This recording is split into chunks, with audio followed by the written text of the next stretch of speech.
Ah! You're right, internet. I'm Gruff Games, and this is Witcher 3 Hearts of Stone, which is the first expansion for Witcher 3 The Wild Hunt.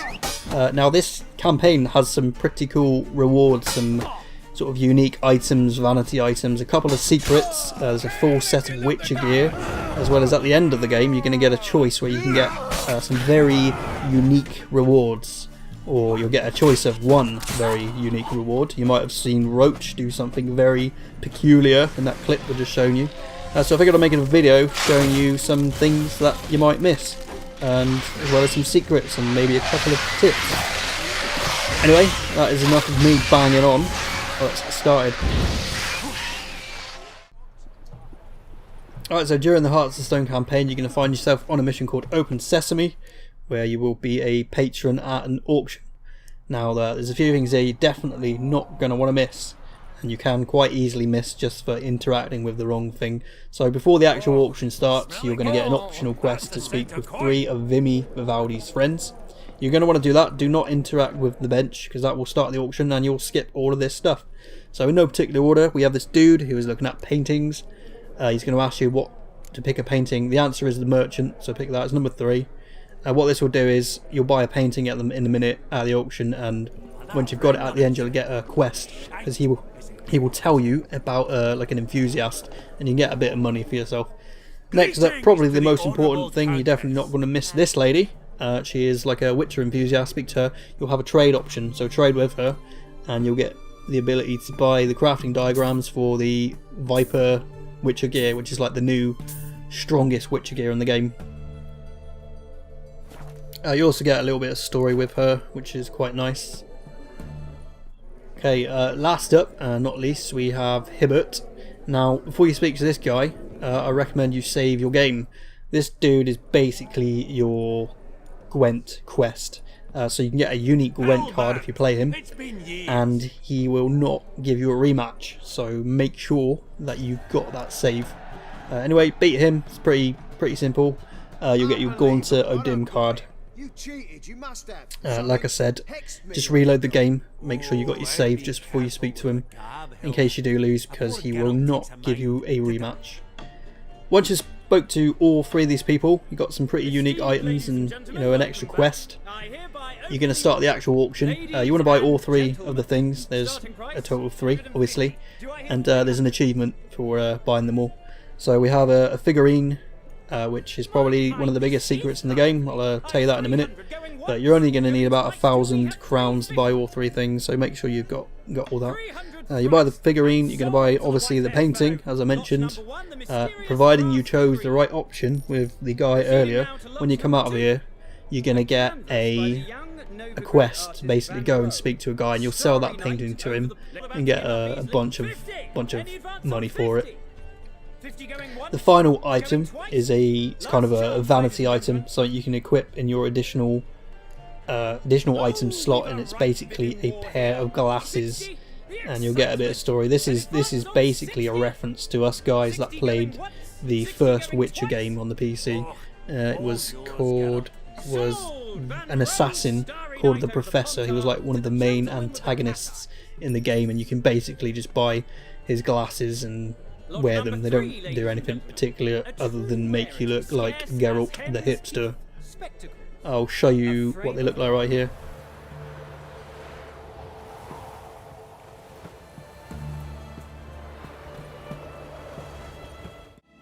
So, Count Romilly's figurine. This is probably one of the bigger secrets in the game. Maybe there's a lot of people that can easily pass over this, but if you take it to a crafter and go to the dismantle section, you can select the thing, and then you'll notice that inside there is a will and a key. So basically just go there, select OK to dismantle it, and then this will give you an additional treasure hunting quest. Just remember to go back into your inventory first and actually read the will, because this will start up the quest for you. Very sneaky. So long. Later on in the Open Sesame quest line, you are going to be inside a vault. This is a vault, so make sure that you loot all of the chests before you go. There's no way to get back. But your main reason for being down here, this is where you're going to find your diagram for the Viper Venomous Steel Sword, which obviously just leaves us with the silver to go. I'll explain that in a moment. Right, so later in the campaign you are going to be a guest at a wedding. Now there are some events that you can take in fact it's an achievement associated. If you do all of them, there are 10 in total, before you proceed with the story. If you want a separate guide for that, it's called Let the Good Times Roll, and I've got that up on my channel. So in terms of items and cool things that you can miss, there's a pig pen. Do that event and you'll get a trophy for your horse, which will give you 15% increased gold gains. And this one here I'm showing you is a game of Gwent with some halflings. Now this one here, this is quite unique, because what you want to do for this one is lose the game, because the loser has to wear the ass ears. Now this is a vanity item, much like the spectacles, which you can pretty much, you keep them after all this stuff is over with. So obviously the easiest way to lose the game is to just pass both rounds. Don't bother trying to play cards, you're just wasting time. You'll also lose 5% I think of your total gold, so it's up to you, but totally worth it.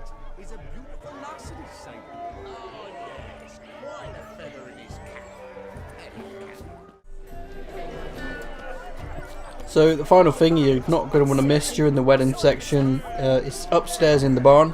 One of the activities is actually up there as well if you interact with the pillow, but the only way you get there is from the exterior, so go outside, climb up the ladder, use your witcher senses, and you're going to see on the floor red Speck. There is your cow card, 0 points for the middle lane. Fortunately though, unlike the Witcher's Steel Sword, if you do miss this during the actual story, just come back. It's in Brunich, showing you on the map. Just go up there and it will be there waiting for you. As for the card itself, I think it, 0 points. A lot of people think it's just a red herring, a little bit of a joke, which it is. But if you play the card, at the end of the round you will hear a moo noise, and then you will automatically start the next round with this guy, Bovine Defense Force, which is obviously a joke referencing all of the exploiting that went on when the game first came out. But yeah, there you go. CD Projekt Red, pretty cool guys. Okay, so one of your last interactions with Shanny in the story of Hearts of Stone, she's going to say to you that you can visit her one last time once you are done with your final task. There isn't a quest marker for this, so I'm showing you the footage now of exactly where she is. She is in her house, which is, technically it's the infirmary in Oxenfurt. But you are definitely going to want to talk to her, because you'll get a bit of extra story dialogue. But also, if you notice in the menu, you can play her at Gwent, and this is where you're going to get your Olgierd von Everec card. So if you're a collector, you're definitely not going to want to miss this. Finally some time to talk. Okay, Endgame Rewards. At a certain point in the story, you're going to get a choice to intervene or not to intervene. We're going to call it the good ending, because you'll get a bunch of extra gameplay, or the bad ending, because the game will end, but you get arguably a better reward. You can only have one. Number one, I want to be swift as the wind, probably the coolest item, the comparison of Lament. This is a very unique saddle, which I will show you in a second. Never want to go hungry again. This one here is a food item which has unlimited uses. However, it is slightly weaker than just the random food that you'll pick up in terms of regeneration. Number three, a bottle of vodka that is always full. This is unlimited recharges on all your alchemy items, but I'm sure you have hundreds of alcohest, dwarven spirits, so it's kind of pointless. Number four, make me rich. To give you 5,000 coins. That's a load of shit. Don't do that. Number five, I don't want anything from you. You will get nothing, and the story will still end. Don't do that. Comparison of Lament. Probably the coolest item in the game, to be honest. If you look here, this is just the saddle. I'm overburdened, but it has 100 stamina. It's the most powerful. More importantly, it turns Roach into a freaking demon horse with one eyeball, which is also white, and he has this black shit coming off him. I don't know what that is, but it's pretty cool. Also has a very, very unique feature where you will stun a random enemy near the horse. Now, I did tease at the beginning of this video, if you did spot it, but you don't have to be on the horse for this to happen, so you can have him stun someone, and then that's an easy kill for you. Pretty cool. Okay, I'm choosing the good ending then. You get a bunch of extra gameplay. You cannot have any of those other rewards if you do it though. So at the end of this, I'm not going to show you it, but you basically get a sword as a reward, which when you're in combat, the blade will eventually glow red. When it does, you do a heavy attack, and then you'll do a sort of an extra strong attack at the cost of some of your HP. Kind of shit. I'd rather have the saddle, to be honest. But If you're playing on the PC, obviously you can just download the console mod and then just give yourself all of the items. But at this point in the video, you probably realise there's something missing from your Venom Viper gear, and that is the silver sword, the Viper Venomous Silver Witch's Sword. This, you have to do this ending if you want to complete the set. That's the only way you can do it. But there it is. Follow that pathway. You can. This is not something you're going to encounter. You can easily walk past this and finish the game without getting it. So, you know, rewatch that bit if you don't exactly know where it is. There's one extra. I guess it's a secret. I'm going to show you. It's basically a loot cave. I call it that because it's a cave that's full of loot. But if you follow this way from the sword, I'll speed this bit up. You'll eventually find a cave, and you probably notice all of the things that you can actually interact with have like a red aura shining around them. Like there's one up there to the left we just ran past. But yeah, you follow this pathway along, and you're gonna get a cave, and it's basically just a cave full of. It's there to waste some time. You see, there's a time limit at the top. You can just pick up loads of money, and then just sort of like valuable stuff. There's a lot of like rings and gems and jewels and couple bits of gear, but there's no junk or food or anything like that. You just go through. You can easily do it in time. But yeah, you'll find some runes as well if you want to upgrade your shit. And this brings to my final thing that you might miss whilst playing The Witcher 3: Hearts of Stone. D-Horse. So if, like me and probably quite a lot of people, you took a little bit of an excursion to Africa and Afghanistan between Witcher and upon returning, the one thing that's completely obvious, that Roach, freaking idiot. Roach, I might be in the middle of something. A little bit busy. Try not to die. Yep. Trying to get me killed. What? We don't need to go to Skellige. I freaking... We don't need to go to Skellige. How the frick do you... How do you even get on a boat?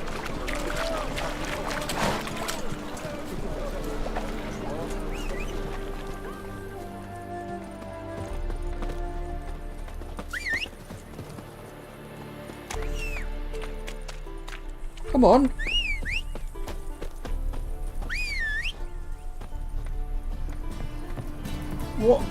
What are you doing up there? How did you even get up there? I'm not even mad. That's impressive. Alright, that was actually pretty cool.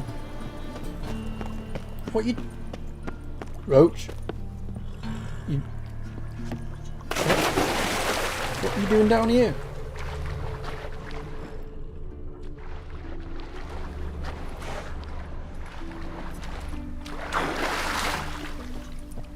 You're just mocking me. Come on.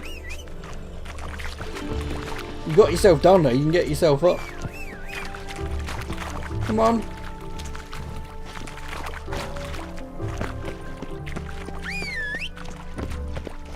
Let's go. Roach. What? You're just hiding. You are taking the piss. What? How did you even get up there? How is that even possible? How would I get up there?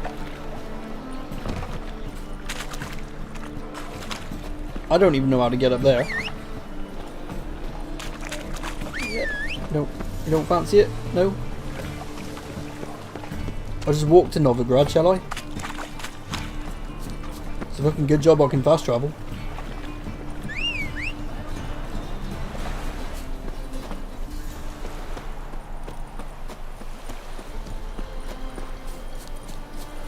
I don't need to go to Skellige. Come on. We don't... What? Oh, no, he's alright. He's alright. He's okay.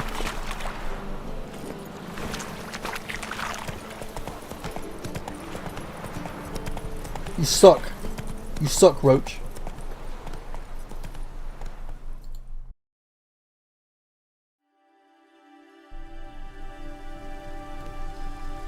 Anyway guys, that there is a video. Thanks for watching. I'm sure there's a whole bunch of tips and secrets that I've missed. Leave a comment if you've got anything to add, because you know, I definitely would like to go back and see if there's any other stuff that I've missed. If you like the video, give it a thumbs up. If not, give it a thumbs down. I'm Gruff Games. Thanks for watching.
Come on.